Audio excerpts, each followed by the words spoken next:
Viral ang panenermo ng isang TNVS driver sa kanyang pasaherong miyembro. Para sa akin, wala akong karapatang husgahan ang isang tao. Kung gay siya, we don't care. I don't care. As long na wala naman siyang tinatapakan. 'Di ba? Kung ang isang tao ay umamin sa akin na closet siya, or ano pa, paminta, o literal na bakla, mas mamahalin ko pa siya bilang kaibigan. At saka, ako ay admire gays kasi they are so strong. Tapos, yung confidence level nila is 101%. Grabe. Yung wala silang pakialam sa sasabihin ng ibang tao. Kahit na alam mong grabe yung dinadala nila sa puso at isipan nila, lalo na dahil sa discrimination na nangyayari. Saka syempre, may mga insecurities din yan dahil nga, 'di ba? Pero still, I admire them for being strong and confident. At mabait yan. Alam mo, tingnan mo, bakit may mga fashion design? Gawa din nila, di ba? Bakit may mga magaganda tayong hair as hairstylist, saka hair colorist? Dahil din sa kanila. Bakit may magaganda tayong makeup artist? Dahil din sa kanila. Lahat ng art at creativity ay galing din sa kanila, hindi lang sa lalaki or sa babae. Kaya nga, imagine mo, napaka-strong na nila, confident, talented, creative, talented pa, di ba?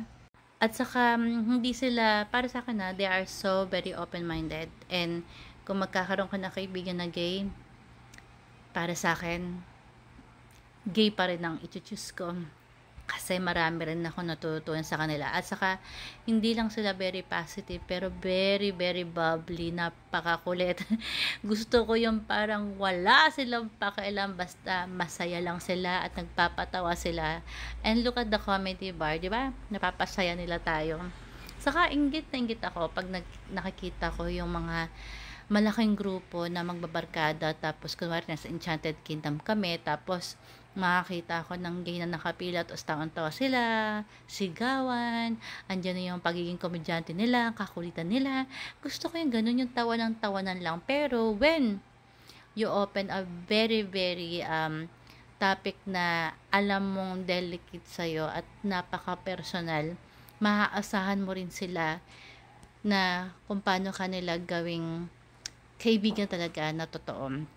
Itatrato ka nilang kaibigan, mamahalin ka nila, iintindihan ka nila, kasi nga babae din yung puso nila eh. Naiintindihan nila at matuturoan ka pa nila pagdating sa love life. At saka, hindi, kahit na minsan joke-joke sa kanila ang mga bagay, pag talagang kailangan mo ng literal na kausap at advice na seryoso, andyan din sila, pang seryosohan din silang kakwentuhan. Kaya I don't want to judge gays. At saka, open na, Diyos ko naman, open na tayo, kahit Pilipinas pa tayo, kahit Asia pa tayo, let's be open up sa mundo. It's 2024 na, all we need is oras na magpakasaya. Parang divorce lang yan eh. I-open na natin ng divorce. Parang, pagdating sa community, i-open na natin ang mga gay world. At kay Joyride, ako, I encounter many times na, kasi nag-ano rin ako, nagtataxi rin ako ng rider. Sa Joyride lang talaga ako nakaka-encounter na maraming personal question. At minsan, nakakairita natin, masyadong silang joy. Kailangan patahimikin natin ang Joyride. Mas parang, para sa akin na, yung angkas at saka move it, kahit nasabi natin ng maraming issue ang move it, kasi I encounter naman yung move it dito sa South.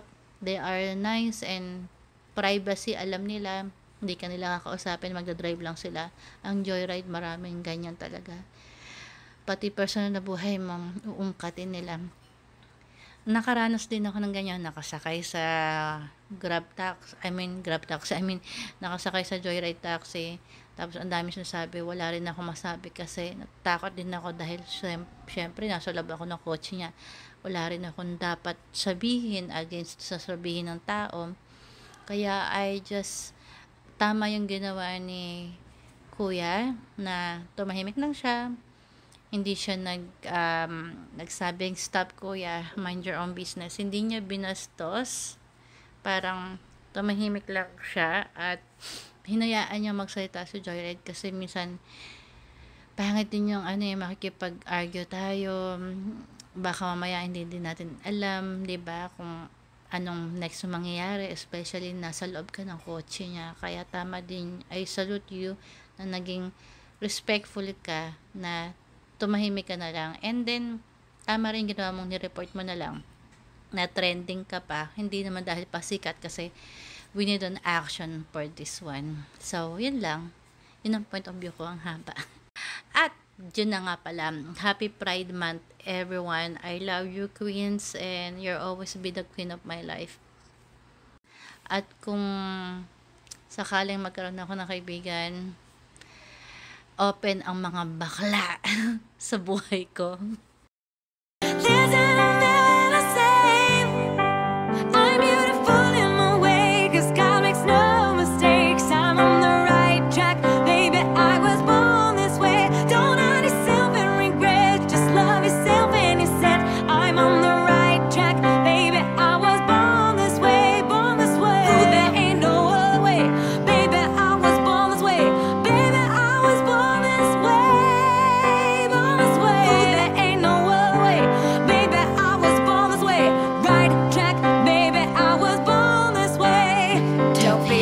Just be a queen. Don't be a drag, just be a queen. Don't be a drag, just be a queen. Give yourself prudence and love your friends. Subway can rejoice your truth. In the religion of the insecure, I must be myself, respect my youth. A different law is not a sin. Believe capital H I am.